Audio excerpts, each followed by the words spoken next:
आज के लिए इतना ही, तुम्हारी तरह मैं भी मायूस हूँ। रेजिस्टेंस बता रहा था मैं कल कि रेजिस्टेंस किस किस फैक्टर्स पर डिपेंड करता है, ऐसी कौन कौन सी चीज़ें हैं जिन पर रेजिस्टेंस डिपेंड करता है। तो हमने बात करी थी कि भाई रेजिस्टेंस जो है लेंथ पर डिपेंड करता है कंडक्टर की, और रेजिस्टेंस जो है एरिया पर डिपेंड करता है। लेंथ के डायरेक्टली प्रोपोर्शनल है और एरिया के इनवर्सली प्रोपोर्शनल है। तो अगर मैं इसको इक्वेशन फर्स्ट लिखूँ, इसको सेकंड लिखूँ और इन दोनों को कंबाइन करूँ, तो हमारे पास क्या आएगा, R directly proportional to L upon A. ये देख कैसा बना, ठीक है। अब डायरेक्टली प्रोपोर्शनल का साइन हटाते हैं हम, तो क्या आएगा हमारे पास, रो आ जाएगा और अपॉन में ए, ये rho is equal to R A upon L. हमारे पास ये फॉर्मूला आया था रेजिस्टिविटी का। अगर मैं एरिया को 1 मीटर स्क्वायर, एरिया क्या कौन सा है, क्रॉस सेक्शन एरिया, ठीक है। जैसे वायर है, वायर का ये वाला जो एरिया है इसको क्रॉस सेक्शन एरिया बोलते हैं, और ये जो लेंथ है अगर 1 मीटर लें हम, तो रेजिस्टिविटी कैसी होगी, रेजिस्टिविटी बराबर हो जाएगी रेजिस्टेंस के या रो के, और रो के SI यूनिट क्या है, ओम मीटर, और रेजिस्टेंस के SI यूनिट क्या है, रेजिस्टेंस के SI यूनिट क्या है, ओम। सिंबल कुछ ऐसा है, ठीक है। तो अगर अब तुमसे कोई पूछने लगे कि भाई बता, तेरे पास सेम क्वालिटी के तार हैं या सेम मटेरियल के तार है, उनका क्रॉस सेक्शन एरिया सेम है, लेकिन लेंथ, एक की लेंथ जो है L है और एक की लेंथ 2L है, तो रेजिस्टेंस कितना होगा, तो रेजिस्टेंस जो हो जाएगा 2 गुना हो जाएगा। या मैं कह रहा हूँ कि एक की लेंथ 1 मीटर है, दूसरे की लेंथ 2 मीटर है, तो रेजिस्टेंस बता कितना होगा, तो रेजिस्टेंस हो जाएगा 2 गुना, ठीक है। लेंथ अगर तुमने 3 गुना करी तो रेजिस्टेंस भी 3 गुना हो जाएगा, 10 गुना कर दी तो 10 गुना, आधा कर दी तो रेजिस्टेंस भी आधा हो जाएगा।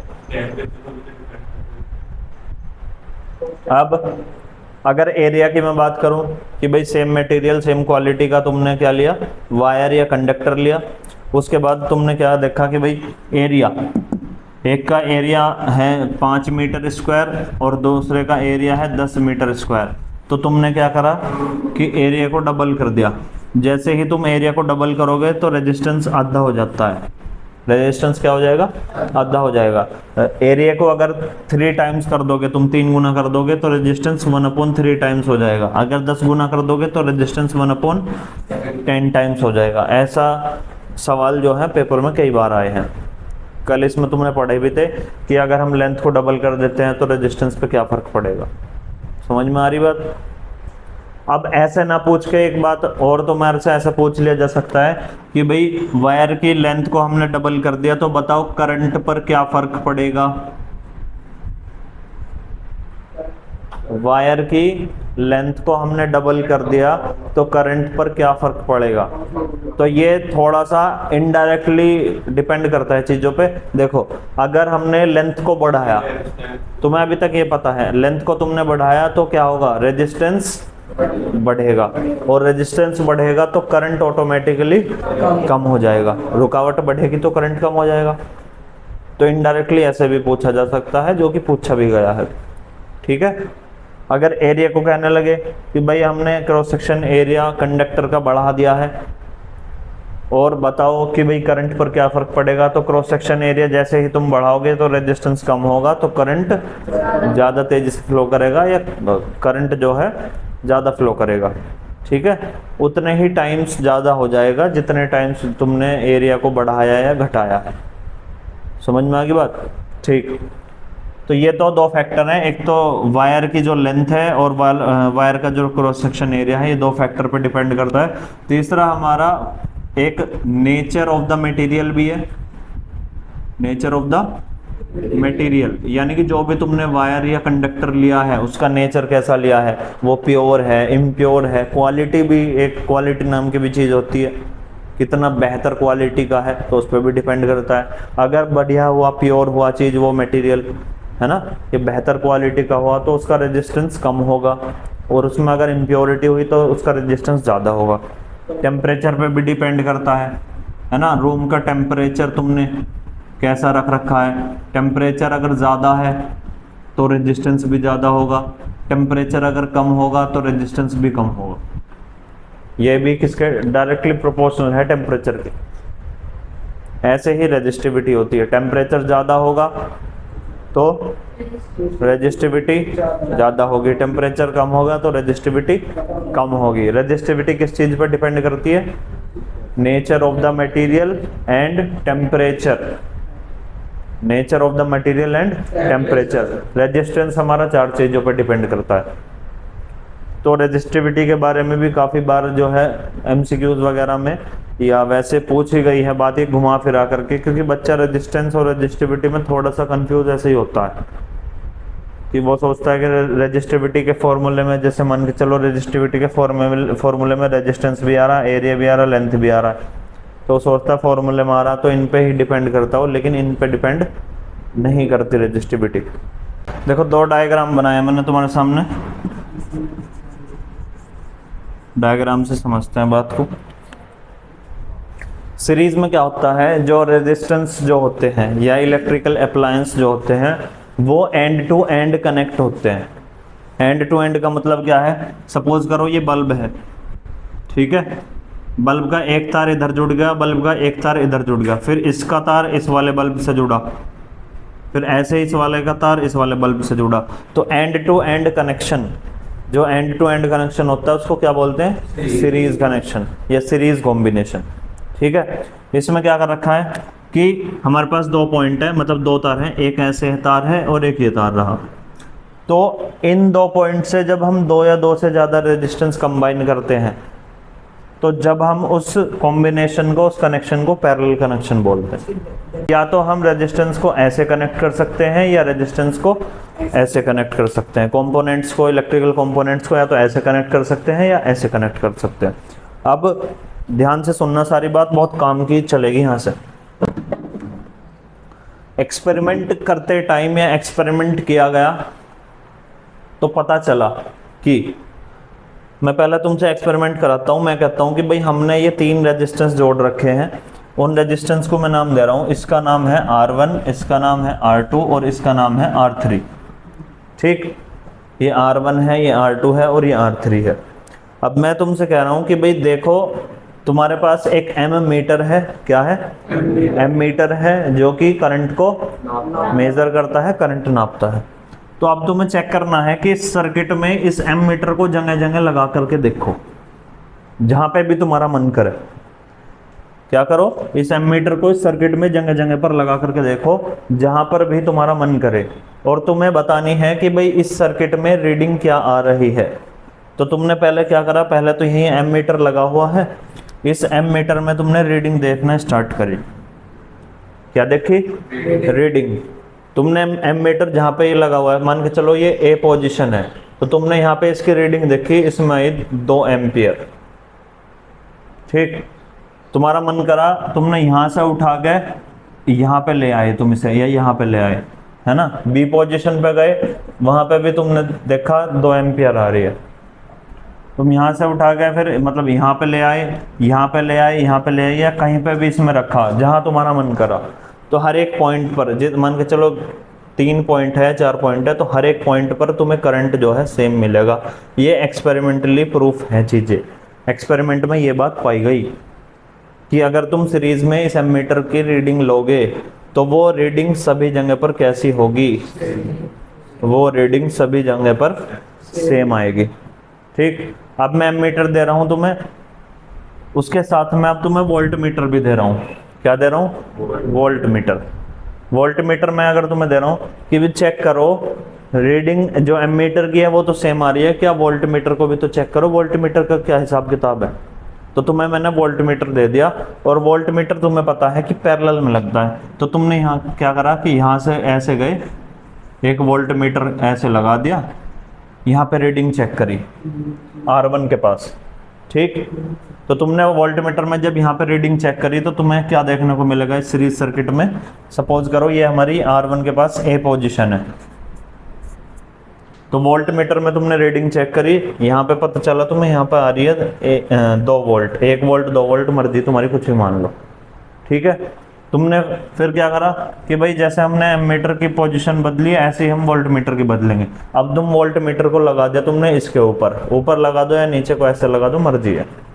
तुमने देखा कि भाई यहाँ पे बी पोजीशन है, बी पोजीशन पे वोल्ट, इसकी जो वोल्ट मीटर में जो रीडिंग आई वो आई 0.5 वोल्ट।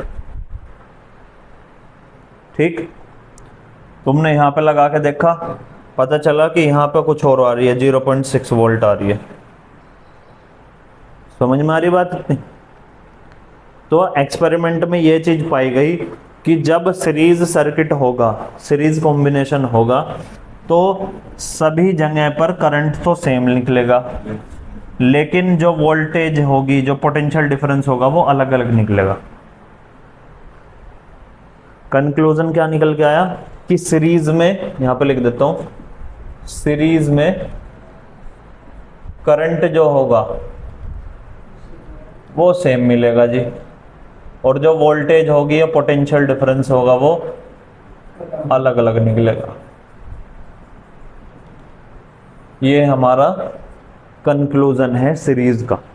पैरेलल में भी फिर हमें एक्सपेरिमेंट करना है। एमीटर लगा लिया, ठीक है, एमीटर को तुम यहाँ पे लगा के देखो, यहाँ करंट कुछ आ रहा है, यहाँ पे लगा के देख लो, यहाँ कुछ आ रहा है, यहाँ पे कुछ आ रहा है, यहाँ पे कुछ आ रहा है, और वोल्ट मीटर तुम कहीं भी लगा के देख लो इन तीनों में, तो वोल्टेज जो है इसमें सेम आएगी, उल्टा हो जाएगा। एक चीज याद कर लो, दूसरी चीज ऑटोमेटिक याद है, ठीक है।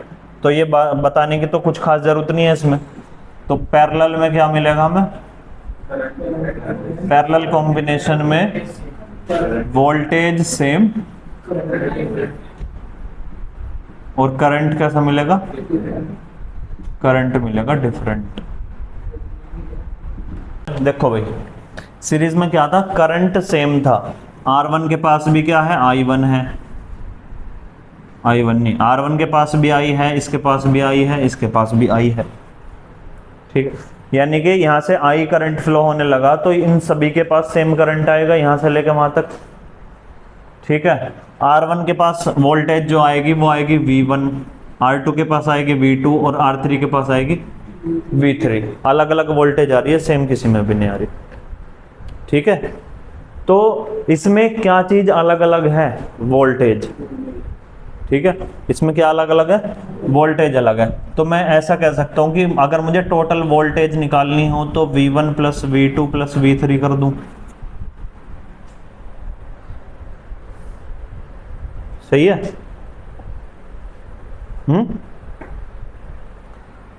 अब हमने पढ़ा था formula R equal to V upon I और V इक्वल टू RI या IR।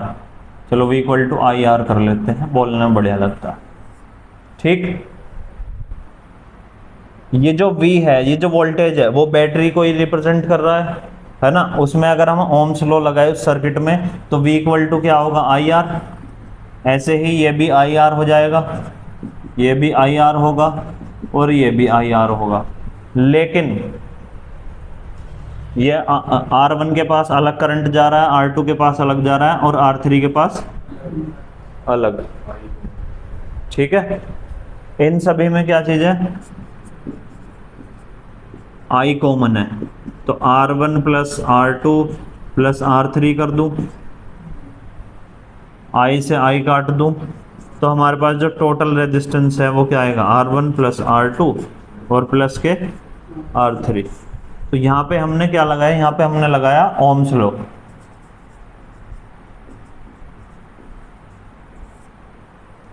ठीक है भाई। क्योंकि क्या है, वोल्टेज सारी क्या है? अलग अलग है। तो अगर हमें टोटल वोल्टेज चाहिए तो इन तीनों चारों का जितने भी रेजिस्टेंस लगे हुए हैं उनके अक्रॉस जो भी वोल्टेज है उन्हें जोड़ दो।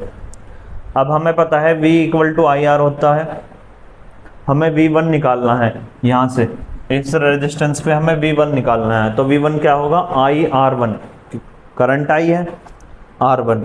इसमें भी देखो R2 के अक्रॉस V2 कितना होगा? IR2, V3 कितना होगा? IR3। तो हमने वो फॉर्मूला अप्लाई करा, I कॉमन लिया और हमारे पास सीरीज कॉम्बिनेशन में फॉर्मूला आ गया रेजिस्टेंस निकालने का। अगर तुम्हें कोई सर्किट दिया जाए सीरीज में कि भाई हमें बताओ, क्या बताओ हमें कि भाई सीरीज में रेजिस्टेंस लगे हुए हैं, उसका टोटल रेजिस्टेंस बताओ कितना आ रहा है, तो फॉर्मूला लगाओगे R equal to R1 plus R2 plus R3। तो ये जो रेजिस्टेंस होता है, इसको हम इक्विवेलेंट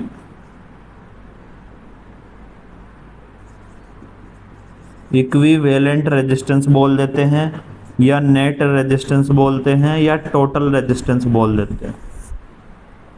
तो नेट रेजिस्टेंस, टोटल रेजिस्टेंस या इक्विवेलेंट रेजिस्टेंस क्या आएगा? R1 plus R2 plus R3।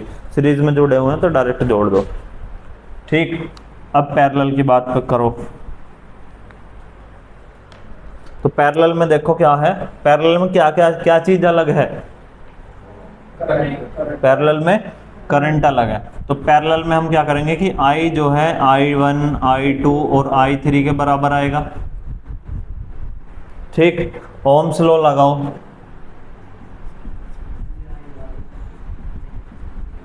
तो ओम्स लॉ लगाओगे तो I की वैल्यू क्या आएगी? I की वैल्यू अगर हम निकालें तो V बाई R है ना। I क्या है? I equal to V by R है। ओम्स लॉ लगा दिया। ठीक, तो हम इन सभी I की वैल्यू रख लेंगे। तो इस I की वैल्यू तो है V बाई R। ठीक, I1 की वैल्यू निकाल लो। I1 देखो कहाँ पे है? ये भाई हमारा R1 है, ये R2 है, ये R3 है। करंट इसमें I1 है, इसमें I2 है, इसमें I3 है। वोल्टेज इसमें V है, इसमें भी V है और इसमें भी V है। ठीक है, तो तुम I1 की अगर वैल्यू निकाल लो तो V upon R1 plus V upon R2 plus V upon R3, क्योंकि तीनों में वोल्टेज सेम है तो काम बन गया। वोल्टेज जो है अब तुम्हारी क्या आएगी? कॉमन आ गई। तो इसमें 1 upon R1 plus 1 upon R2 plus 1 upon R3। V से V कैंसिल हो गया तो हमारे पास फॉर्मूला है 1 upon R equal to 1 upon R1 plus 1 upon R2 plus 1 upon R3। ये हमारे पास किसका फॉर्मूला आया? पैरेलल में अगर रेजिस्टेंस लगे हुए हैं या पैरेलल कॉम्बिनेशन का। डेरिवेशन काफ़ी साल से आ नहीं रही है। ठीक है, रिस्क लेना चाहते हो तो डायरेक्ट फॉर्मूला याद कर लो, अदरवाइज कोई ऐसी समस्या है नहीं, समझ में आ गई होगी बात। बड़ी डेफिनेशन नहीं, डेरिवेशन कह रहा हूं मैं। ये यही तो है डेरिवेशन, इसे ही तो डेरिवेशन कह रहे हैं। हाँ, आज पता चला डेरिवेशन इसका क्या है यार।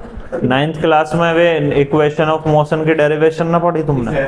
सीरीज में और पैरेलल में क्या डिफरेंस है? एक तो सिंपल सा डिफरेंस यही है कि सीरीज में क्या होता है कि करंट सेम है और वोल्टेज डिफरेंट है। पैरेलल में करंट डिफरेंट है और वोल्टेज सेम है। सीरीज में क्या होता है, एक ही स्विच से सारे जो हमारे कंपोनेंट्स होते हैं उनको चलाया जा सकता है।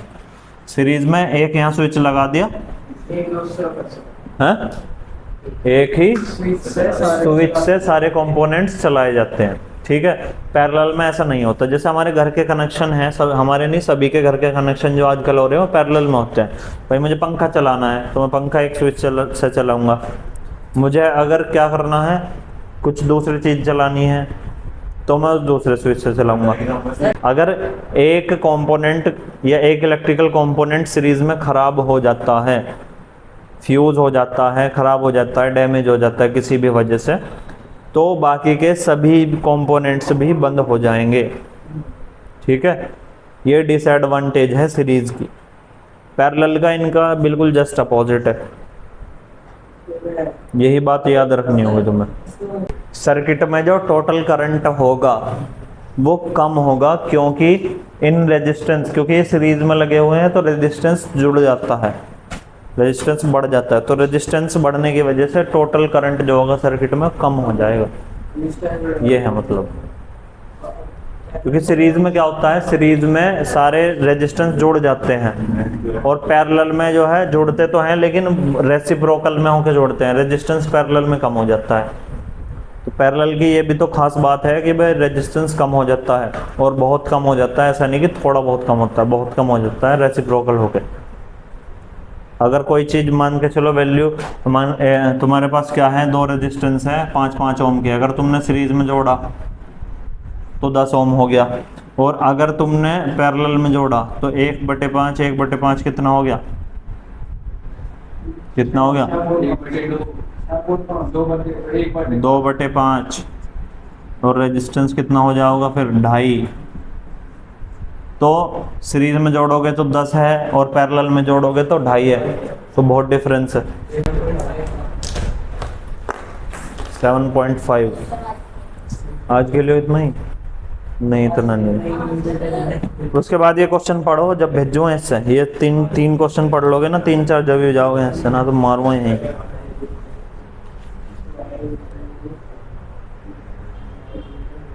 सारे काम के चीज हैं, सब पढ़ने हैं ये। हैं? आज के लिए वो क्या है वो, आज के लिए इतना ही। तुम्हारी तरह मैं भी वो मायूस।